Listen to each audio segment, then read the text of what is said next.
Assalamualaikum warahmatullahi wabarakatuh. Perkenalkan, nama saya Salva Azahra.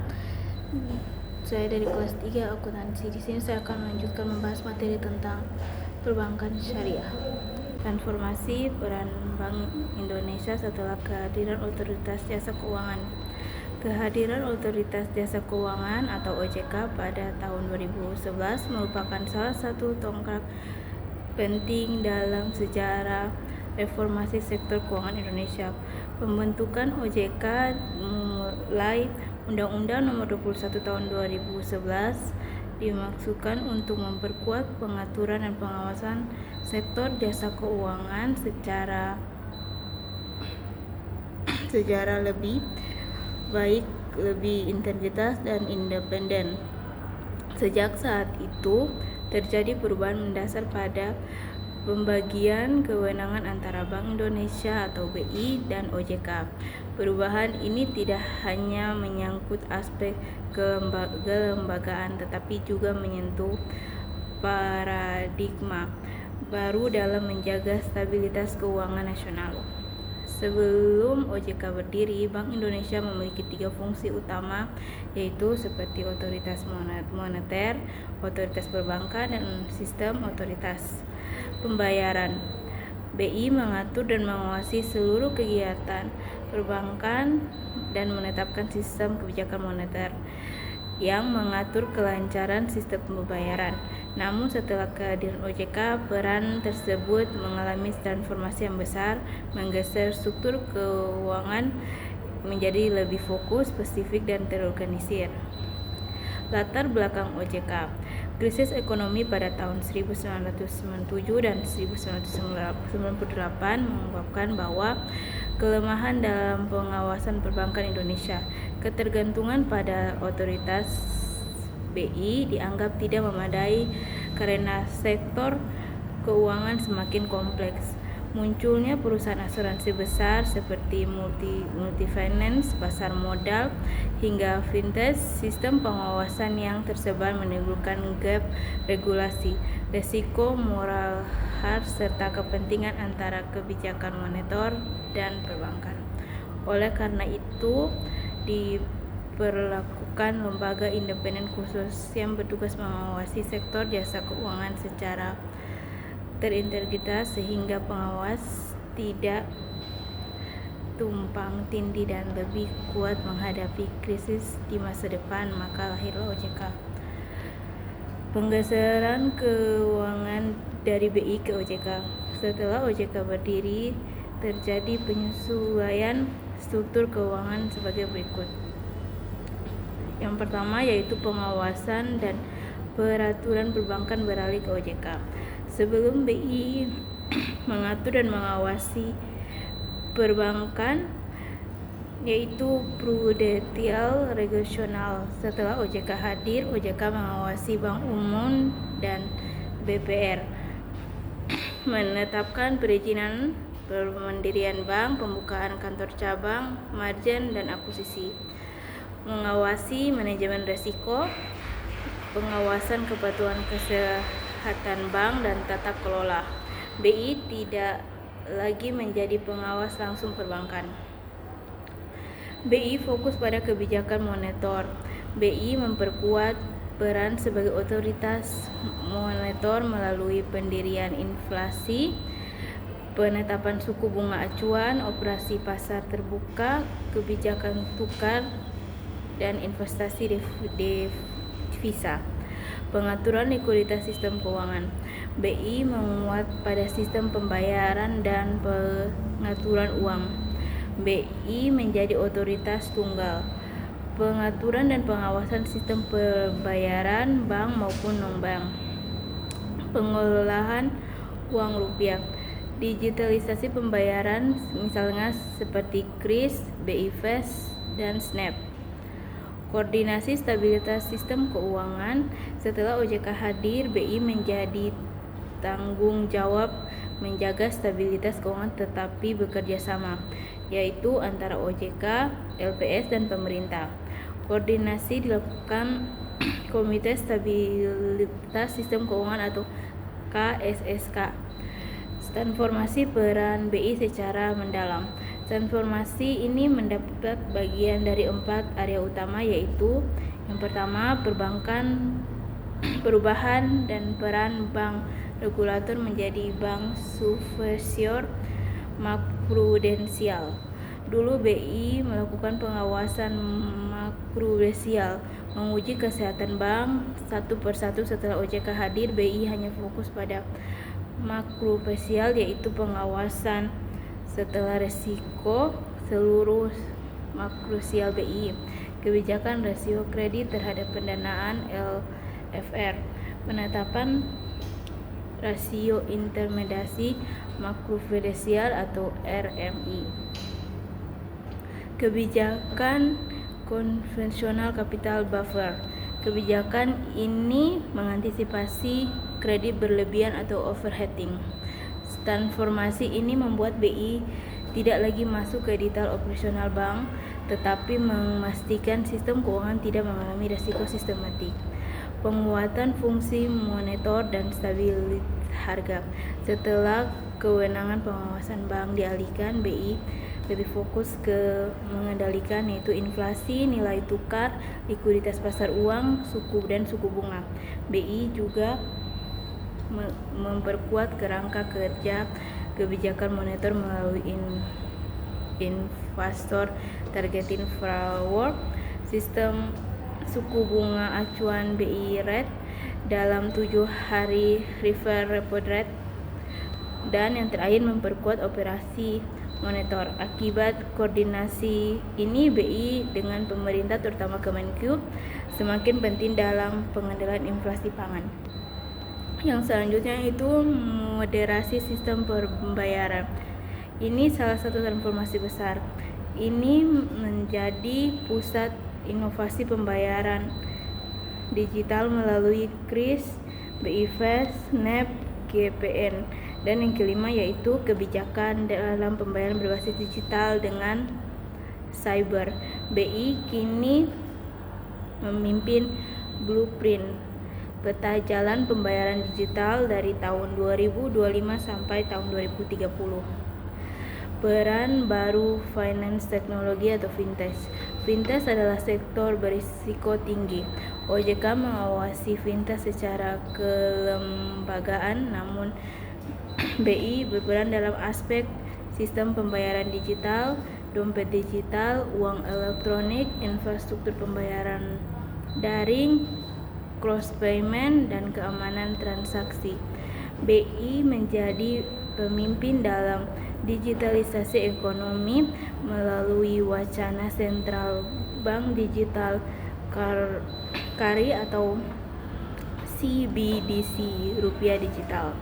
Hubungan BI dan OJK setelah pemisahan fungsi, yaitu walaupun fungsi pengawasan perbankan dipindah ke OJK, kerjasama keduanya menjadi sangat strategis. Bentuk koordinasinya yaitu pertukaran data dan informasi. BI memerlukan data mikro dari OJK seperti kualitas kredit, profil risiko bank, dan rasio keuangan bank. Setelah OJK membutuhkan data keuangan makro BI terkait likuiditas moneter. Yang kedua yaitu koordinasi KSSK. Dalam KSSK, BI dan OJK memastikan pencegahan dan penanganan krisis, pemantauan risiko sistem, dan langkah koordinatif terhadap bank yang bermasalah. Yang ketiga yaitu koordinasi regulasi. BI dan OJK menyelenggarakan kebijakan agar tidak bertentangan. Aturan makroprudensial harus kompatibil dengan aturan mikroprudensial atau OJK. Aturan sistem pembayaran BI harus berinergi dengan melindungi konsumen. Dampak transformasi bagi stabilitas keuangan nasional. Kehadiran OJK dan transformasi BI membawa sejumlah dampak penting. Sistem pengawasannya lebih kuat karena sistem OJK mengawasi seluruh sektor secara terintegritas. BI lebih fokus pada efektif. BI dapat fokus pada stabilitas moneter dan sistem pembayaran sehingga kebijakan lebih tajam dan efektif. Pengawasan makroprudensial membaik. Dengan BI fokus pada makroprudensial, risiko sistem lebih mudah terdeteksi. Penyelesaian krisis lebih terorganisasi. Melalui KSKS, pengenangan bank gagal lebih cepat dan terstruktur. Digitalisasi keuangan meningkat pesat karena BI fokus pada sistem pembayaran. Tantangan BI dihadapkan setelah kehadiran OJK. Selain manfaat dan tantangan besar BI terhadap fragmentasi kebijakan, karena kewenangan terbagi antara BI, OJK, dan LPS. Koordinasi ini memperkuat agar tidak terjadinya overlap. Ketergantungan pada data mikro OJK. BI tidak hanya bisa membuat kebijakan jika data dari OJK tidak lengkap. Resiko sistem pembayaran digital. Serangan cyber, penipuan transaksi, dan integritas sistem menjadi sangat besar. Pengembangan fintech yang sangat cepat. BI harus berorganisasi agar regulasi tidak tertinggal dan dari teknologi. Pengendalian inflasi pangan. BI sangat bergantung pada kebijakan pemerintah dan kebijakan pertanian. Transformasi Bank Indonesia, hadirnya OJK merupakan perubahan struktural pada sektor keuangan Indonesia. BI tidak hanya lagi fokus pada bank secara langsung, tetapi berfokus pada moneter, makroprudensial, dan sistem pembayaran. Sistem itu menjadi transformasi memperkuat stabilitas keuangan Indonesia melalui pembagian tugas modernisasi sistem keuangan. Namun, tantangannya tetap ada, terutama dalam hal dinamika global mempengaruhi stabilitas. Dengan tata kelola yang baik, sinergi BI dan pemerintah, OJK, dan LPS menjadi kunci dalam menjaga stabilitas keuangan Indonesia. Perkembangan regulasi membentuk OJK dan dampak bagi BI. Pengawasan OJK tidak hanya memindai kewenangan pengawasan dari BI, tetapi juga melahirkan perubahan regulasi besar yang mengatur hubungan antara dua lembaga, yaitu antara lembaga BI dan OJK. Undang-Undang Nomor 21 Tahun 2011 tentang OJK ini menjadi dasar hukum utama mengalaihkan peraturan perbankan, pengawasan bank, pengawasan pasar modal, dan pengawasan IKNB, industri keuangan non-bank. Dampaknya bagi BI yaitu BI tidak hanya menerbitkan aturan teknis mikroprudensial, tapi BI fokus pada kebijakan makro atau stabilitas uang. BI harus melakukan sinkronisasi regulasi pembayaran OJK agar tidak menimbulkan konflik atau tumpang tindih. Yang selanjutnya yaitu PP nomor 11 tahun 2014 tentang LPS. Perubahan BI terkait dengan LPS terutama dalam hal regulasi bank, penanganan sistem, dan koordinasi penjamin. BI tetap menjadi pihak yang memberikan sinyal risiko, transformasi, dan pada tekanan ekonomi.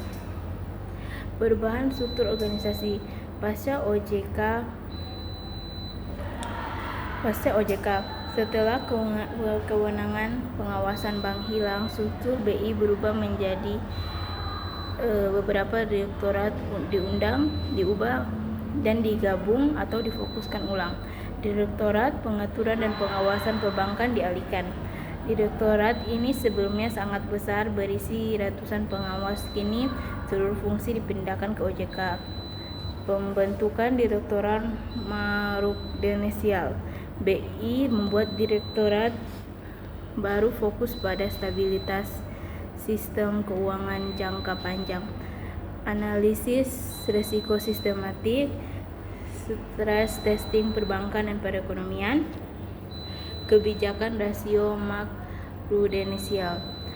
Yang selanjutnya itu penguatan Direktorat Sistem Pembayaran. Karena pembayaran menjadi fokus utama, BI memperkuat struktur kebijakan sistem pembayaran, inovasi digital, dan keamanan transaksi. Pengawasan ini menjadi pengawasan vintage pembayaran, dompet digital, payment gateway, dan suite provider.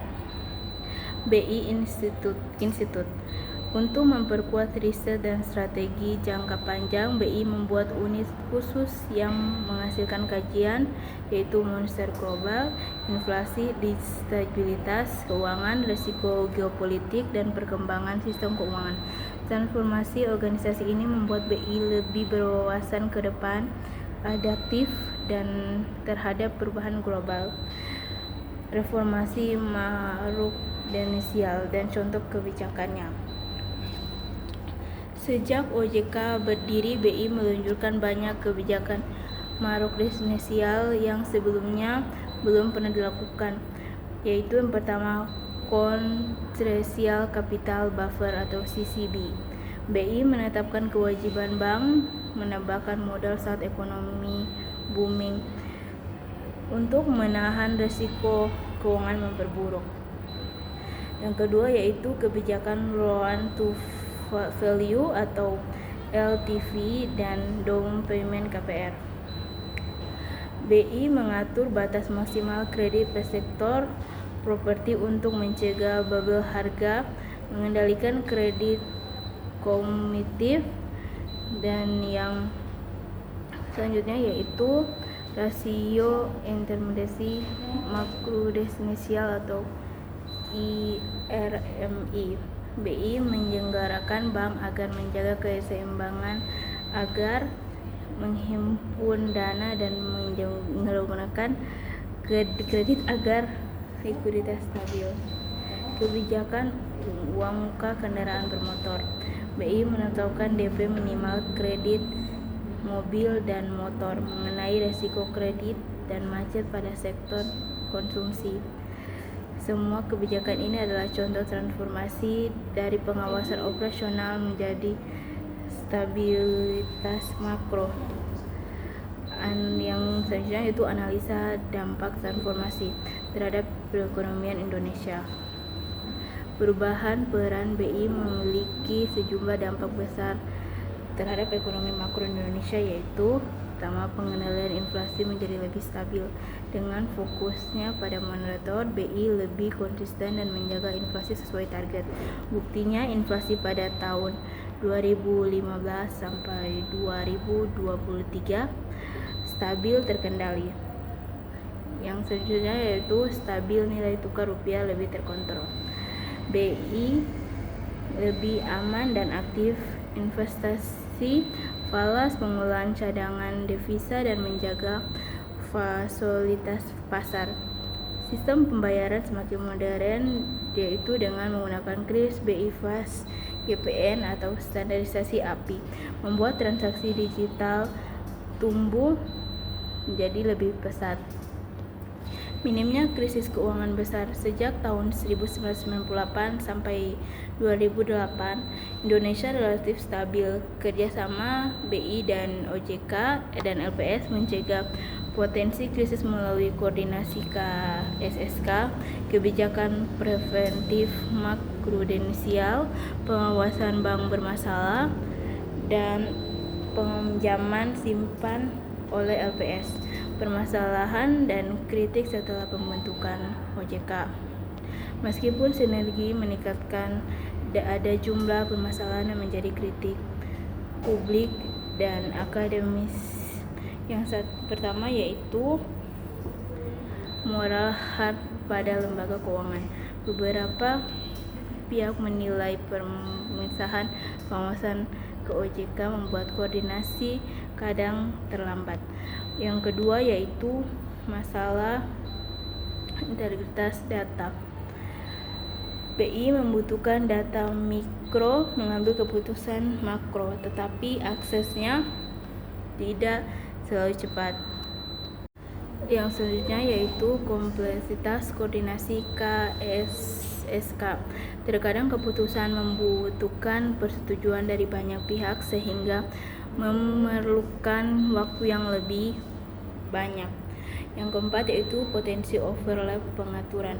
Fintas menjadi contoh yang paling jelas. OJK mengatur pembayaran aspek kelembagaan, BI mengatur pembayaran, dua-duanya perlu koordinasi agar tidak membingungkan pelaku industri. Yang selanjutnya yaitu digital BI di era rupiah digital. Saat BI sedang mengembang sentral bank digital, kursen rupiah digital menjadi alat pembayaran resmi dalam bentuk digital. Transaksi lintas negara, pengendalian transaksi kripto ilegal, dan instruksi ekonomi digital. Dengan demikian peran BI semakin strategis dan mengarahkan pada sistem ekonomi digital. Perbandingan peran BI dan OJK dalam praktik Indonesia. Indonesia menjadi salah satu negara yang memisahkan fungsi bank sentral dan dari pengawasan keuangan negara lain seperti Inggris, yaitu Bank of England atau VCA.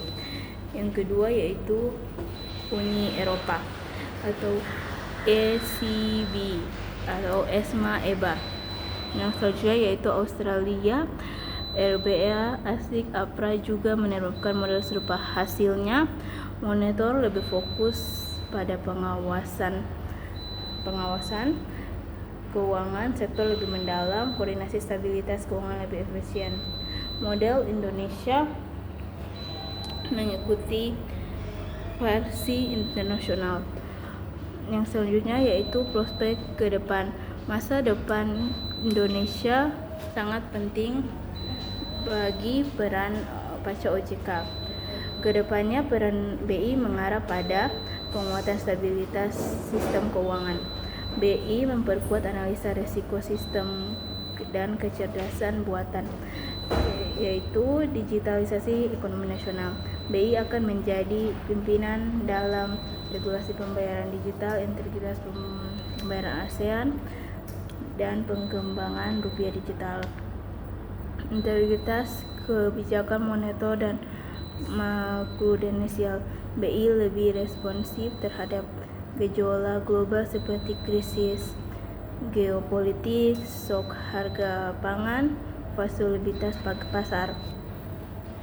Kolaborasi lebih erat dengan OJK terutama dalam penanganan fintech ilegal, pengawasan bank digital, penguatan perlindungan konsumen keuangan, dan detektif krisis lebih dini.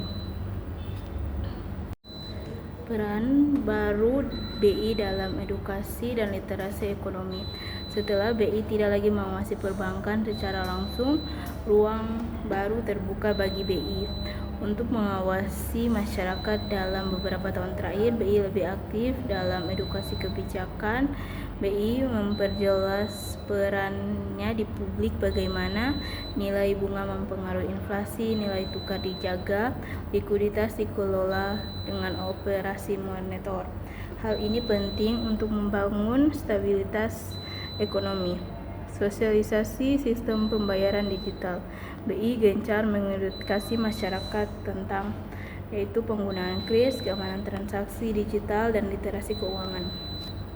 Penguatan kerjasama internasional. BI sering memperluas koordinasi internasional yang dulu terhambat karena tugasnya terlalu banyak, sehingga fungsinya pengawasan pindah ke OJK. BI lebih fokus pada reformasi Indonesia dalam forum globalisasi seperti INF, International Monetary Fund, BIS, Bank of International Statement ASEAN Central Bank of Forum G20, terutama melalui diskusi tentang stabilitas keuangan dan kerjasama pembayaran negara cross payment. Jadi kesimpulannya yaitu transformasi BI Bank Indonesia setelah hadirnya OJK tidak hanya mengubah struktur kewenangan tetapi juga mengubah cara BI bekerja, berinovasi dan berkontribusi pada pembangunan ekonomi nasional. BI kini membangun ekonomi nasional seperti mengawasi pengawasan makroprudensial, digitalisasi sistem dan pembayaran, serta kerjasama internasional. Sementara OJK mengambil peran krusial dalam pengawasan sektor jasa keuangan secara menyeluruh. Pemisahan ini fungsinya menjadikan sistem keuangan Indonesia lebih kuat, adaptif dan siap menghadapi tantangan-tantangan di